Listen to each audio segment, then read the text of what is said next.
बोले, ऋषियों, जिसने पहले इस समय में इस व्रत को किया उसका इतिहास कहता हूँ, ध्यान से सुनो। सुंदर काशी पूरी नगरी में एक अत्यंत निर्धन ब्राह्मण रहता था। वह भूख और प्यास से बेचैन हुआ नित्य पृथ्वी पर घूमता था। ब्राह्मणों से प्रेम करने वाले भगवान ने ब्राह्मण को दुखी देखकर बूढ़े ब्राह्मण का रूप धारण कर उसके पास जा आदर के साथ पूछा, हे विप्र, नित्य दुखी हुआ पृथ्वी पर क्यों घूमता है? श्रेष्ठ ब्राह्मण, यह सब मुझसे कहो, मैं सुनना चाहता हूँ। ब्राह्मण बोला, मैं निर्धन ब्राह्मण हूँ, भिक्षा के लिए पृथ्वी पर फिरता हूँ। हे भगवान, यदि आप इसका उपाय जानते हो तो कृपा कर कहो। ब्राह्मण बोला कि सत्यनारायण भगवान मनवांछित फल देने वाले हैं, इसलिए हे ब्राह्मण, तू उनका पूजन कर जिसके करने से मनुष्य सब दुखों से मुक्त होता है। ब्राह्मण को व्रत का सारा विधान वृत्ता कर बूढ़े ब्राह्मण का रूप धारण करने वाले सत्यनारायण भगवान अंतर्ध्यान हो गए। जिस व्रत को वृद्ध ब्राह्मण ने बताया है मैं उसको करूँगा, यह निश्चय करने पर उसे रात में नींद नहीं है। रात में नींद आई, वह सवेरे उठ सत्यनारायण के व्रत का निश्चय कर भिक्षा के लिए चला गया। उस दिन उसको भिक्षा में बहुत धन मिला, जिसके बंधु बांधवों के साथ उसने सत्यनारायण का व्रत किया। उसके करने से यह विप्र सब दुखों से छूटकर अनेक प्रकार के संपत्तियों से युक्त हुआ। उस समय से वह विप्र हर मास व्रत करने लगा। इस तरह सत्यनारायण भगवान के व्रत को जो करेगा वह सब पापों से छूटकर मोक्ष को प्राप्त होगा। आगे जो पृथ्वी पर सत्यनारायण का व्रत करेगा वह मनुष्य सब दुखों से छूट जाएगा।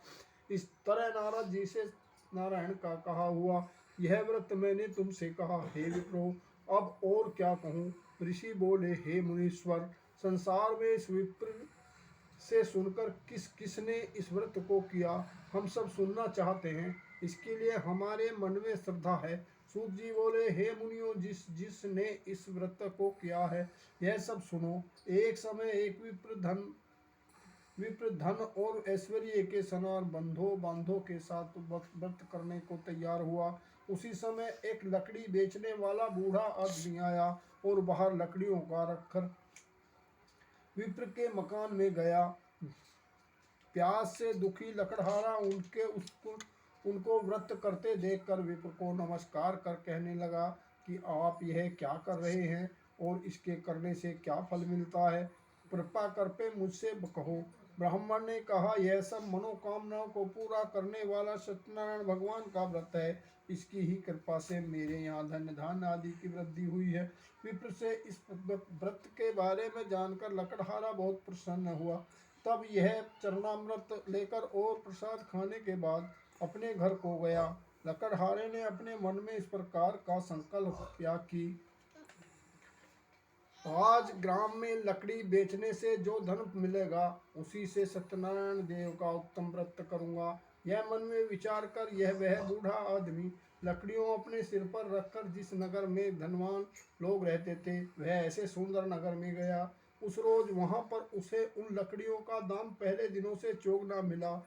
तब वह बूढ़ा लकड़हारा दाम ले और अति प्रसन्न होकर पके केले की फली, शक्कर, घी, दूध, दही और गेहूं का चूर्ण इत्यादि सत्यनारायण भगवान के व्रत की कुल सामग्रियों को लेकर अपने घर गया। फिर उसने अपने भाइयों को बुलाकर विधि के साथ भगवान जी की पूजन और व्रत किया। उस व्रत के प्रभाव से वह बूढ़ा लकड़हारा धन पुत्र आदि से युक्त हुआ और संसार के समस्त सुख भोग कर वैकुंठ धाम को चला गया। तीसरा